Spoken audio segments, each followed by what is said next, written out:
topic of analysis was the issue of mental health conditions among employees of tech companies. The primary motivation behind choosing this problem in this particular dataset was a paper that we came across from the Journal of Vocational Rehabilitation. The paper talks about the discrimination individuals with mental illnesses face. We decided to make an evidence-based inference from the dataset to corroborate these findings. We started our analysis by looking through the features. There was significant amount of noise in the data, considering it was a survey where people supplied entries manually. We used OpenRefine to clean up our data. For instance, there were fields in gender that had non-standard responses.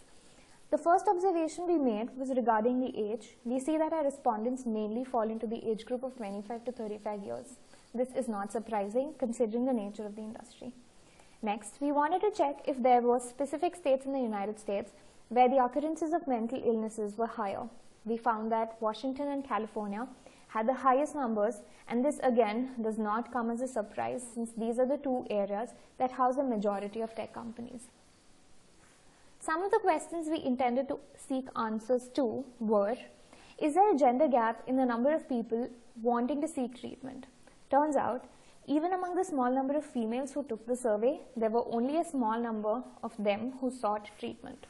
Next, we wanted to check how confident an individual would be to bring up his or her mental condition in an interview in a tech versus a non-tech company.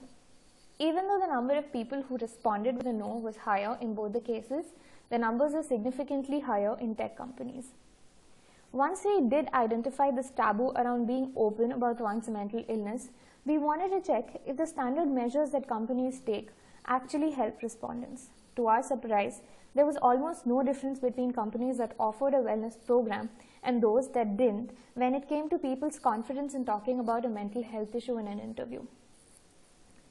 Taking a look at this from a gender perspective, females tend to be more comfortable about discussing their mental issues with co-workers than males. We wanted to see if having a family history in mental illness made people more open to seeking help. To our surprise, it was just the opposite. Having a family history tended to make people more skeptical to seeking treatment. In terms of work intervention, those who sought help tended to feel that their mental condition did not interfere with their work as much. Although, surprisingly, in the presence of care options, people tended to feel that there was some intervention in their work.